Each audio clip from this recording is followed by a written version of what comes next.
E então aconteceu que no segundo 1023º ano do governo dos juízes, o Membronita pensou: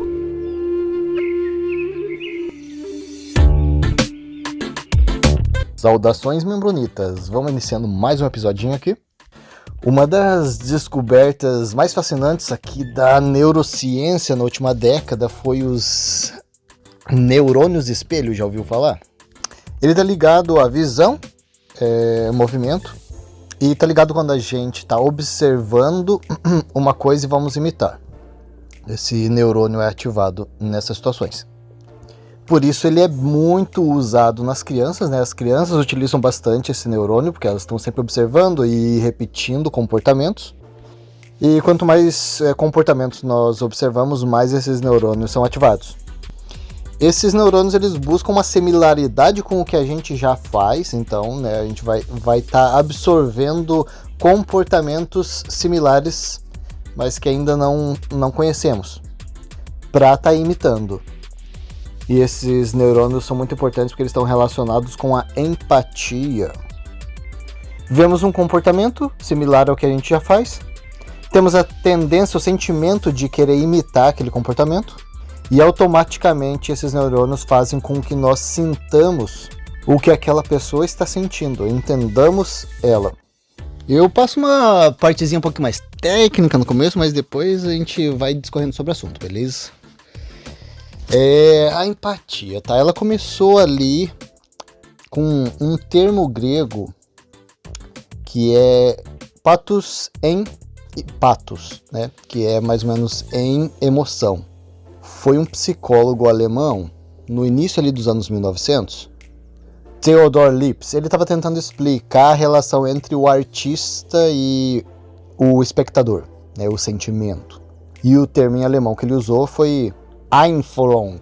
E aí ali em 1909, um psicólogo inglês quis discorrer um pouco mais sobre esse sentimento, sobre esse acontecimento da empatia e usou esse termo alemão para descrever a empathy. Então, pela primeira vez utilizado esse termo, atribuindo ali a empatia na área da estética dentro da psicologia. Estética não tem nada a ver com o centro de beleza feminino, tá bom? É uma área da psicologia que eu vou estar falando sobre ela, inclusive, em um episódio posterior. Aí, 7 anos depois, uma psicóloga alemã fez mais estudos sobre a empatia, até diferenciando ela da simpatia, por exemplo, e publicou alguns documentos interessantes. Então você vê, não é uma pessoa que descobre e decide tudo sobre um assunto, são aperfeiçoamentos que são feitos por pessoas que analisam aquela ideia e complementam. Então, basicamente, resumido, a empatia é a capacidade nossa de identificar o sentimento de outra pessoa e relacionar com sentimentos nossos, mesmo que não seja necessário termos passado por situações semelhantes, iguais, mas algo parecido. Por exemplo, um homem defender os direitos das mulheres, mesmo ele nunca ter sido mulher e ter passado pelas dificuldades que uma mulher pode encontrar na sociedade. Ou um branco defender os direitos iguais de raça e sentir o que uma pessoa negra pode passar na sociedade, mesmo sem nunca ter sido negro. Está relacionado com a empatia, está relacionado com aqueles neurônios que veem um comportamento, veem um acontecimento e relacionam e querem imitar ou comparar com comportamentos seus anteriores. Por exemplo, eu posso ter sido discriminado por algum outro acontecimento, sentir que uma mulher, né, então eu sou homem, e uma mulher pode estar sentindo aquela mesma coisa que eu senti por um outro acontecimento. E às vezes vemos assim, até num grau de ignorância, alguma pessoa fala assim: ah, você não é mulher, você não pode falar sobre isso, ou você não é negro, você não pode falar sobre isso, né? Ou, né, tipo, ah, você não é mulher, você não pode opinar sobre o aborto. Você não é africano, você não pode opinar sobre a pobreza, a dificuldade que se passa na África. Ou outra situação, por exemplo, seu pai, sua mãe ou seu filho não faleceu, o meu faleceu, então você não sabe o que eu estou sentindo. Então a pessoa que defende causas que não são totalmente relacionadas a ela, utilizam da empatia, esse sentimento de comparação dos seus sentimentos, das suas experiências anteriores com, né, a da causa em si. Então aí um comportamento humano que vem sido estudado há muito tempo. Na verdade, antes desse psicólogo alemão, por exemplo, Aristóteles, muitos anos antes, já usava a palavra empatheia, do grego, para descrever algo como a animação do inanimado. E é bem interessante você analisar essa evolução do estudo sobre alguns determinados comportamentos humanos. Então hoje a neurociência encara a empatia como uma espécie de inteligência emocional. E ela é dividida em cognitiva e afetiva. Cognitiva é a nossa capacidade de entender o que está se passando com uma outra pessoa.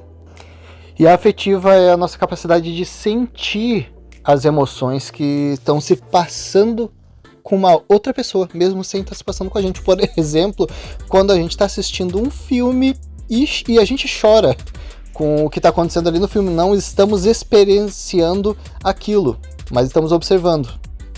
Então as pesquisas científicas mostraram que esse comportamento empático, ele acontece na humanidade num contexto geral, não depende de país para país, então todas as pessoas experienciam esse comportamento. Então ela acontece quando nós tomamos a perspectiva da outra pessoa, ausência de julgamento, reconhecemos a emoção do outro e a nossa capacidade de comunicar essa emoção. Então, teoricamente, a empatia ela não é uma emoção. Ela não pode ser sentida. Eu não posso falar, teoricamente, que eu sinto empatia. Ela é uma habilidade socioemocional que 98% das pessoas possuem. E quem que não consegue ter essa habilidade? Um sociopata.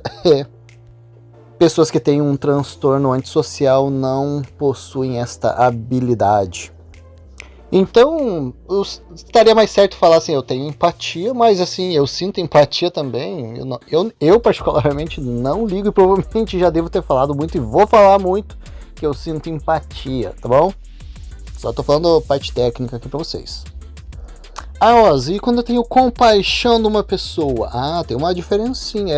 Assim, até relativamente semelhante com a empatia, mas a compaixão, a diferença é que a empatia, eu vou estar ali sentindo o que aquela pessoa sente, mesmo sem fazer parte daquilo. Então eu tô assistindo um filme ali e morreu uma pessoa, sendo que, tipo, não morreu ninguém ali, né, que faça eu ter aquele sentimento. Estou sentindo por aquela pessoa, mas a compaixão eu também compartilho daquele mesmo acontecimento. Então morreu o seu avô, eu vou sentir compaixão porque o meu avô também morreu, então eu vou poder também estar experienciando aquele sentimento que você está tendo. Belezinha? Deu para entender? Ficou claro? Cientificamente falando, a empatia ela começa a surgir aos 7 anos de idade, mais ou menos. É quando a criança começa a entender o sentimento das outras pessoas e começa a sentir o interesse por aquilo. E essa cognição ela acontece na parte da frente do nosso cérebro, no córtex pré-frontal. Então fica até às vezes claro de perceber, se a gente para pensar, se fala assim, existem pessoas que são mais emotivas referente ao sentimento de outras pessoas e outras menos. E tá tudo bem. A gente tem que prestar atenção também em aceitar a empatia dos outros, tá? Como eu citei ali, às vezes eu já vi situações sim, de pessoas, você não é negro, você não pode defender essa causa, você não sabe pelo que eu tô passando. Eu tava vendo uma matéria de uma mulher, e ela era uma feminista negra, e tava fazendo um comentário sobre uma outra feminista que era branca, e falando, ela não me representa porque ela é elitista. E detalhe, ela não conhecia aquela mulher, então, vamos dizer assim, julgando por ela ser branca, já adicionou ali no patamar de elitista, e como se ela não pudesse sentir o que ela sente por ser uma mulher e negra. Então vamos abrir nosso coraçãozinho e aceitar os sentimentos das outras pessoas. Eu entendo que às vezes nós estamos sentindo uma dor muito grande. Por exemplo, vamos dizer assim, né? A pior das hipóteses é eu perco um filho. O sentimento de perda de um filho provavelmente é muito grande. Eu já vi muitas pessoas que o filho foi sequestrado, ou o filho faleceu, um acidente, alguma doença muito grave. Cara, eu não quero nem imaginar o que seria esse sentimento. E às vezes aquela pessoa assim, tipo, você não passou por isso, você não sabe o que estou sentindo. Aquele desejo de que as pessoas sintam o que você sente, literalmente, pode ter níveis perigosos. Por exemplo, comportamentos terroristas ou sociopatas de pessoas que querem, vamos dizer assim, matar uma outra pessoa por ela nunca ter sofrido algo na vida. Aquela pessoa não é merecedora da vida porque eu já passei por tanta dificuldade, então eu sou superior. Um exemplo seria, eu tô tentando pensar em algum filme, tem bastante, na verdade, exemplo real e exemplo em filmes, mas o que me passou na cabeça agora é aquele filme Fragmentado, né, que o cara ele sofre bastante e ele quer eliminar as pessoas, e quando ele vê uma outra pessoa que também sofreu, aí ele sente, digamos, aquela empatia. Sentiu empatia, já tô falando besteira. Então fica aí uma sugestão de filme interessante. É um semi-spoiler, tá? Não dei um spoiler total, tô me esforçando. Dentro desses podcasts que eu escuto, tinha um cara e ele era, acho que católico. E ele tava falando sobre... Eles estavam discorrendo sobre os muçulmanos e daí o entrevistado falou assim, eu tenho muita empatia por esses muçulmanos porque na verdade eles não têm culpa de ter nascido assim. Eu ouvi isso, particularmente eu encararia isso como uma semi-empatia, porque a caracterização da empatia já elimina o julgamento e assim, teoricamente ele estaria nessa frase julgando o muçulmano como se fosse uma coisa inferior. Então assim, o muçulmano ele está errado em ser muçulmano, mas eu tenho empatia porque eu entendo que ele não tem culpa de ser assim. Ele nasceu, nessa religião, então ele não tem culpa. Então eu sinto um carinho, um afeto por aquela pessoa, porque não é culpa dele. Então, assim, houve, nessa sentença aí, um julgamento. Seria a mesma coisa que eu falar, tipo, ela não tem culpa de ter nascido mulher, ou ele não tem culpa de ter nascido negro, entendeu? É um julgamento que você coloca uma outra pessoa numa inferioridade em comparação à sua superioridade.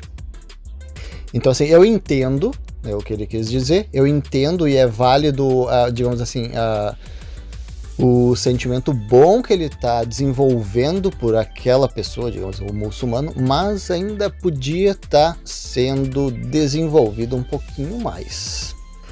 Eu digo isso também pelo contexto da conversa toda que ele estava tendo ali naquele podcast. Ele estava, por exemplo, falando ali, eu não conheço nenhuma outra religião que faça isso, ou nenhuma outra religião que aconteça assim. E na verdade, tipo, eu conheço. Talvez ele não conhece a fundo algumas outras religiões, então acabou assim, pensando dessa forma, não sei. Então a empatia emocional, ela é instintiva, tá? Ela acontece.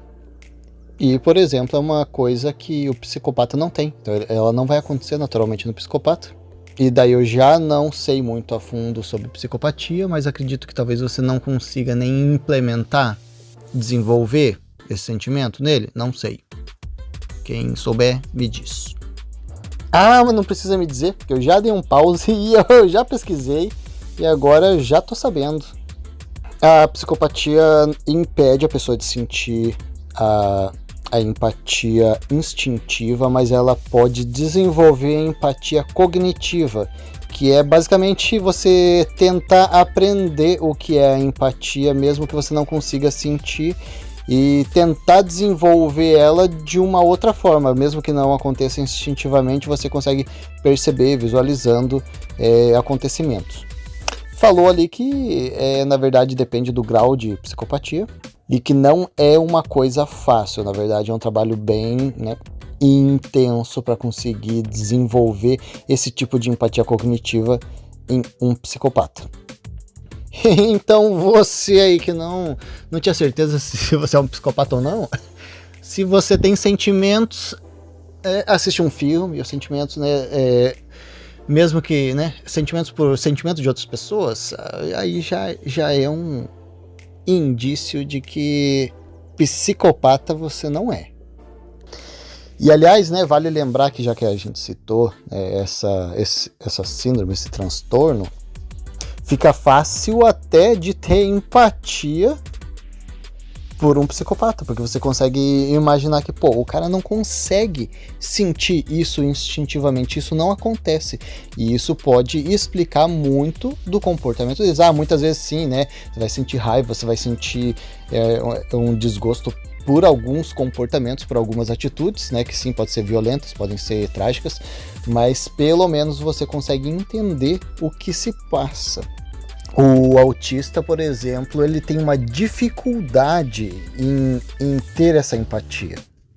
Então ela não é de todo ausente, mas é menos intensa. O que já é mais marcante num psicopata, por exemplo, essa falta de empatia. Bom, a gente já falou aqui sobre o exemplo do Kevin Carter, lembra? O cara lá, o fotógrafo que acabou, né, tirando a própria vida devido àquela imagem marcante da foto que ele tirou da criancinha lá no Sudão. A ideia daquela foto era marcar, sensacionalizar, na verdade, atingir o sentimento das pessoas através de uma imagem. A gente pode chamar esse comportamento de marketing eficaz. É uma imagem marcante que vai chamar atenção, vai te sensibilizar, e muitas vezes é feito, vamos dizer assim, agressivamente. Que o propósito é causar impacto mesmo. Agora me diz o que você acha. Essa atitude é válida? Eu particularmente acredito que sim, é válida, mas depende da sua intenção e também alguns limites que devem ser respeitados, né? Por exemplo, se você está tratando com um público aberto, né, qualquer pessoa vai ver, passa na TV ou está nos jornais, deve colocar meio que na balança ali, né, o impacto que você quer causar e dentro de um limite aceitável. No caso específico dessa foto da criancinha lá no Sudão, a Organização das Nações Unidas queria causar um impacto e, como resultado, queria o altruísmo das pessoas em ajudar, né? A ajuda das pessoas, talvez financeira, talvez a ajuda humanitária ali como voluntários.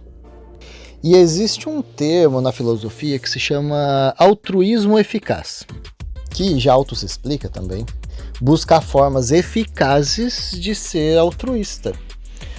Por exemplo, ali em alguns podcasts que eu estava ouvindo, uma pessoa falando sobre exatamente isso, o altruísmo eficaz, e estava contando uma situação onde aconteceu uma catástrofe e essa pessoa quis juntar alimentos, coletou alimentos com a comunidade e tal, e depois teve um empenho enorme em conseguir transporte e para conseguir enviar esses alimentos e também para distribuição desses alimentos para aquela população que estava necessitada. E ela realizou que se ela tivesse simplesmente coletado, por exemplo, coletado o dinheiro e enviado para as organizações que já são próprias para essas ajudas humanitárias, teria sido muito mais eficaz. Então vamos dizer que ela gastou R$1.000 para conseguir deslocar 2 quilos de comida de São Paulo para a África. E se esses R$1.000 tivessem sido doados para alguma ONG, alguma organização humanitária, teria chego, por exemplo, 200 quilos de algum alimento. Então seria um altruísmo mais eficaz.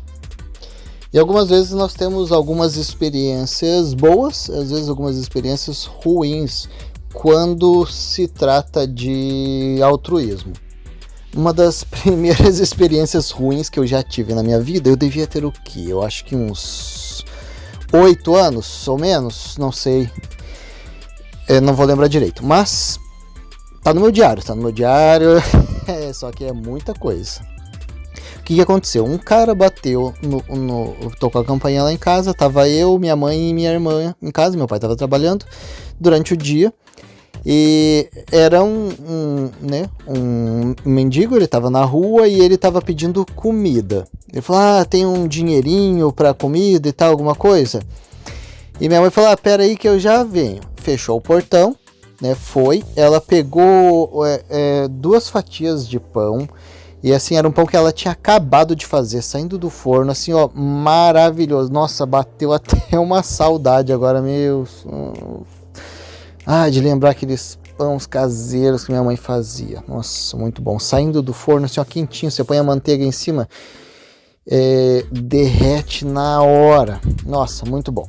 Aí ela fez o pão pro cara, colocou no pacote e entregou.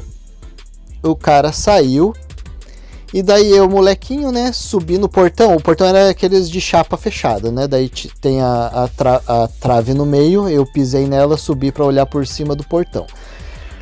E quando eu olhei, o cara abriu o pacote e jogou o pão na valeta. No caso era uma valeta, né, um riozinho assim que passava na frente de casa, antes de ser fechado, manilhado.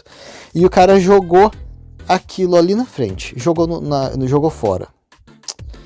E cara, aquilo ali me impactou bastante. Eu falei pra minha mãe, mãe, o cara jogou o pão fora. E depois ele atravessou a rua e foi pro bar que ficava logo, né, tipo, à frente da minha casa também.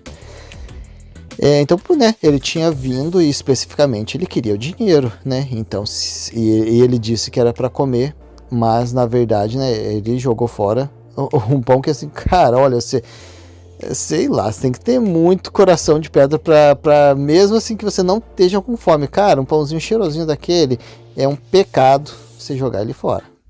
Mesmo que o cara queria o dinheiro, né, pra bebida. Então foi uma experiência ruim. Uma outra vez, anos posteriores, quando eu tava voltando da faculdade, 2014, 2013 mais ou menos. Lá na faculdade a gente fez eu acho que era até o finalzinho, então deve ser 2014. A gente fez uma confraternização, provavelmente a gente estava terminando o curso e cada um levava alguma coisa e tal. A gente encomendou uns salgadinhos, refris e tal, né? E daí, quando sobrou, todo mundo dividiu, cada um leva um pouco. Daí tinha um brigadeirinho, beijinho, coxinha, esses salgadinhos de festa. Coloquei no meu, né, no pacotinho e tava trazendo pra casa. E isso aí era o que? Cara, eu terminava a faculdade o quê? Não vou lembrar agora, talvez depois da meia-noite, provavelmente. Ou perto da meia-noite. E passando ali pelo centro, parei no sinal e veio uma mulher, né, também, né, pedindo dinheiro. Falei, dinheiro, tem minhas crianças. E ela apontou mesmo ali no canto, tinha umas crianças sentadas na esquina, e ela pedindo dinheiro. Eu falei, porque eu preciso de dinheiro para comida das crianças. E assim, eu sempre fui muito receoso nessa questão de dar dinheiro, né?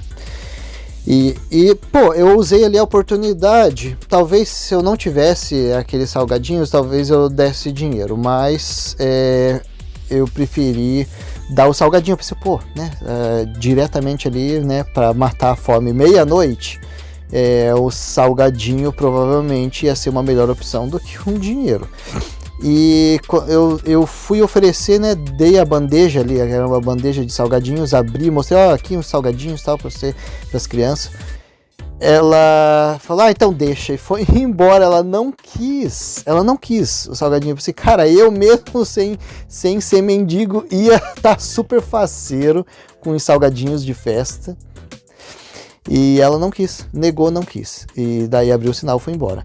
Então, assim, duas situações, né, tristes, ruins, de você querer ser altruísta, querer, né, ajudar, sentir aquela empatia, ter aquela empatia pela pessoa e na verdade, né, o contexto era outro. Claro que se nós formos querer ajudar todas as pessoas que necessitam, vai ser um empenho muito grande, né? Por exemplo, eu sei qual é a necessidade daquela pessoa. Se ela se nega a pegar uma comida e em vez disso queria dinheiro, né, grandes chances, né, fazendo um julgamento, né, superficial, de querer a bebida, ou no caso daquela mulher, de querer alguma droga, né, substância química. E, né, qual é a situação daquela pessoa? Está morando ali na rua, uma dificuldade, né, social, financeira, em conseguir manter uma vida estável por conta de vício. Então, né, se eu quiser realmente ajudar, eu vou recolher aquela pessoa, eu vou dar alguma oportunidade de se livrar daquele vício, eu vou despender tempo com aquela pessoa conversando, sendo um amigo, dinheiro, né, ajudando no tratamento daquele vício. Fazer um acompanhamento de muito longo prazo com aquela pessoa para realmente fazer um altruísmo efetivo, não é verdade? Uma vez eu vi um programa na TV, eu não lembro se era o CQC, programa de comédia antigo, ou se era algum outro, mas era algum semelhante. E eles fizeram uma pesquisa social sobre a esmola. E eles se fizeram de mendigo e foram para o sinal pedir dinheiro, e eles conseguiram coletar com uma esmola muito maior do que era o meu salário quando eu assisti aquele episódio. Eu não vou lembrar de números agora, mas era muito dinheiro. E a gente vê duas situações aí. É uma boa, que você vê que o altruísmo das pessoas, né, esse sentimento, essa empatia, que não é um sentimento, é uma habilidade, mas ela ainda é viva nas pessoas, e você vê, né, aí, né, nessa situação, uma questão de números, né? Então você consegue ver em números, monetariamente, o valor da empatia do altruísmo. Em contrapartida, você vê a possibilidade de muitas pessoas que estão nas ruas estarem com uma má intenção, tentando demonstrar ali uma realidade distorcida de necessidade. Inclusive, na faculdade, eu tive que discorrer uma dissertação sobre esse assunto, onde eu levantei, sim, essas realidades que eu citei, mas também o fato que, sim, existem muitas pessoas em real necessidade, e que muitas vezes, se nós formos julgar por essas situações de falsa necessidade, a gente vai estar julgando, né, o bom pelo ruim. E no direito já tem aquela célebre frase de que a pessoa é julgada inocente até que se prove o contrário. Eu sei que o sentimento nosso de estar sendo enganado, ou alguém estar tirando proveito, é um sentimento ruim que a gente não quer. Por isso cabe, né, um bom tanto aí de julgamento nosso, né, julgamento da avaliação nossa da situação. Mas na impossibilidade, né, ou às vezes de nós despendermos tempo e recursos para fazer um bom julgamento, acredito que sim, é mais válido estarmos dispostos a ajudar do que julgar demais, né? Lembrei de outra situação agora. Teve uma reportagem que eu vi na TV sobre uma ONG recebendo doações. Ela recebeu algumas televisões. Ela já estava sendo investigada aí por desvio, estava com, né, uma desconfiança de desvio de verba, desvio de coisas recebidas por aquela ONG, que era para ser distribuída para crianças carentes, algumas outras coisas. E foram disponibilizadas, né, doadas algumas TVs, e elas continham rastreadores. E quando eles foram rastrear aquelas TVs, elas não foram para onde, né, foi estabelecido. E o rastreador mostrou, né, algumas daquelas TVs na residência das pessoas que trabalhavam naquela ONG. E é isso, pessoal. Já estamos chegando aqui ao final do nosso episódio.